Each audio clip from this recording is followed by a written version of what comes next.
மனிதன் சொல்லும் ஒவ்வொரு கட்டளையையும் காத்திருக்காமல் ஒரு இலக்கை புரிந்து கொண்டு செயற்கை நுண்ணறிவு தானாகவே திட்டமிட்டு வேலை செய்யும் காலம் ஆரம்பமாகிவிட்டது என்கிறார்களே, அது பற்றி உங்களுக்கு தெரியுமா?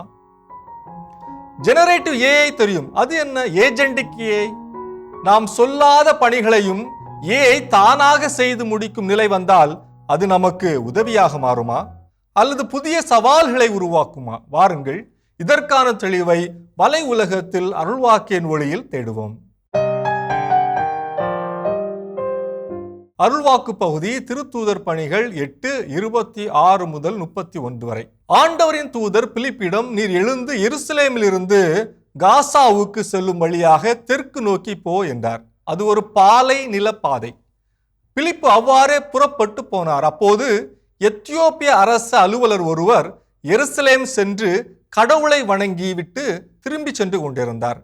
அவர் ஓர் அலி, எத்தியோப்பிய அரசியான கந்தகியின் நிதியமைச்சர். அவர் தமது தேரில் அமர்ந்து ஏசாயாவின் இறைவாக்கு நூலை படித்து கொண்டிருந்தார். தூய ஆவியார் பிலிப்பிடம், நீர் அந்த தேரை நெருங்கி சென்று அதனோடு கூடவே போ என்றார். பிலிப்பு ஓடிச் சென்று அவர் ஏசாயாவின் இறைவாக்கு நூலை வாசிப்பதை கேட்டு, நீர் வாசிப்பதின் பொருள் உமக்கு தெரிகிறதா என்று கேட்டார். அதற்கு அவர், யாராவது விளக்கி காட்டாவிட்டால் எவ்வாறு என்னால் தெரிந்து கொள்ள முடியும் என்று கூறி தேரில் ஏறி தன்னோடு அமருமாறு பிலிப்பை அழைத்தார். பிலிப்பு அவருக்கு இறைவார்த்தை மற்றும் இயேசு பற்றிய சரியான விளக்கத்தை அளித்ததோடு அவரை திருமுழுக்கு எடுக்கவும் தூண்டினார். தூய ஆவியார் பிலிப்பை நற்செய்தி அறிவிப்பிற்கான ஏஜெண்டாக பயன்படுத்தியது போல இணைய உலகில் இன்று பல பணிகளுக்காக ஏஜெண்டிக் ஏஐ பயன்படுத்தப்படுகிறது. செயற்கை நுண்ணறிவு தொழில்நுட்பத்தில் பல்வேறு வகைகளும் பயன்களும் உண்டு. பெரும்பாலும் செயற்கை நுண்ணறிவை உரை, அதாவது டெக்ஸ்ட், இசை, மியூசிக், காணொளி, வீடியோஸ், குறியீட்டு மொழி, கோட்ஸ் மற்றும் படம், அதாவது இமேஜஸ் உருவாக்கத்திற்கு நாம் பயன்படுத்துகின்றோம். இவ்வகை செயற்கை நுண்ணறிவு தொழில்நுட்பத்தை ஜெனரேட்டிவ் ஏஐ என்று அழைக்கிறோம். இத்தகைய தொழில்நுட்ப படைப்புகளே இன்று இணையதள உலகில் குவிந்தும் மலிந்தும் காண கிடைக்கின்றன. ஜெனரேட்டிவ் ஏஐ தன் ஆதிக்கத்தை முழுமையாக நிலைநாட்டுவதற்கு முன்பாகவே செயற்கை நுண்ணறிவின் அடுத்த கட்ட பரிணாமம் நம் கண் முன்பாக உலா வருகிறது. இதனை ஏஜெண்டிக் ஏஐ என்று அழைக்கின்றனர்.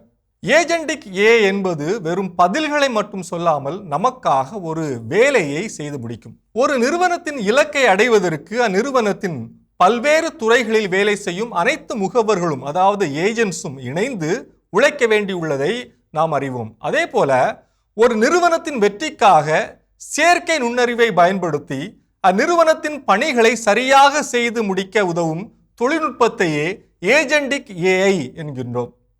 இன்று இவ்வகை தொழில்நுட்பம் மருத்துவம், கல்வி, வியாபாரம், பொருளாதாரம், கட்டுமானம் என்று எல்லா துறைகளிலும் பயன்படுத்தப்பட்டு வருகின்றன. ஏஜெண்டிக் ஏஐ செயற்கை முகவர்களை, அதாவது ஏஐ ஏஜென்ட்ஸை பணியமர்த்தி சரியான நேரத்தில் சரியான முடிவை தன்னிச்சையாக எடுத்து செயல்படும் ஆற்றல் கொண்டது.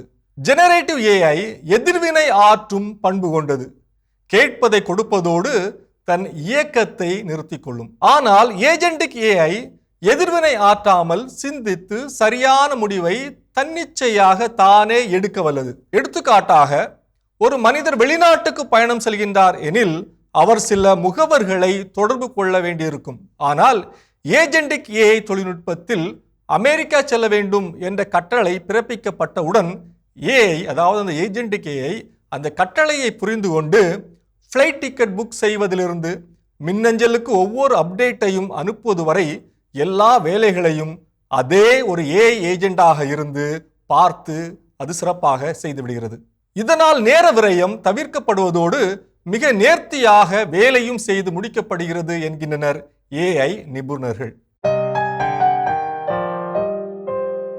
ஒரு சிறிய தவறு நடந்தாலும் அது பெரிய பாதிப்பை உண்டாக்கும். உதாரணமாக, ஒரு ஏஐ ஏஜென்ட் உங்கள் வங்கி கணக்கிலிருந்து தவறான நபருக்கு பணம் அனுப்பிவிட்டால் அதை தடுப்பது மிக மிக கடினம். எனவே மிகுந்த கவனம் தேவை. ஏஐ எடுக்கும் ஒவ்வொரு முக்கிய முடிவுக்கும் மனிதனின் ஒப்புதல் கட்டாயம் இருக்க வேண்டும். அதாவது செயலை செய்வதற்கு முன் உங்களிடம் அனுமதி கேட்கும் வகையில் அதை வடிவமைக்க வேண்டும். ஏஐ என்ன செய்யலாம் அல்லது என்ன செய்யக்கூடாது என்ற தெளிவான கட்டுப்பாடுகளை நாம் விதிக்க ஒருபோதும் மறந்துவிடக் கூடாது. நமது வேலையை நாமே செய்கிற போது நம்மீதே நமக்கு நல்லெண்ணமும் நல் நம்பிக்கையும் அதிகரிக்கிறது. ஏஜென்டிக் ஏஐ அதன் உருவாக்கத்தில் இன்னும் தொடக்க நிலையிலேயே இருக்கிறது. எனவே அதன் முழுமையான உருவாக்கத்திற்காக காத்திருப்பது நல்லது. நம் வேலைகளை எல்லாம் இயந்திரங்களே அல்லது ஒரு ஏஐ முகவரே ஏஜெண்டே செய்து முடித்து விட்டதென்றால் நமக்கும் சக மனிதருக்குமான உறவு தடைபடுகிறது.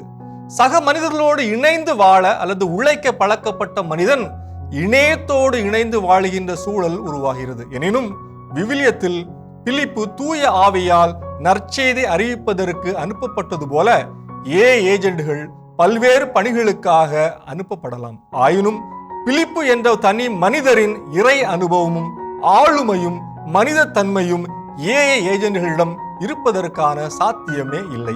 மனிதர்களின் வேலையை ஏஐ முகவர்கள் செய்து முடிக்கின்றார்கள் எனில் மனிதர்கள் இனி என்னதான் செய்வார்கள்?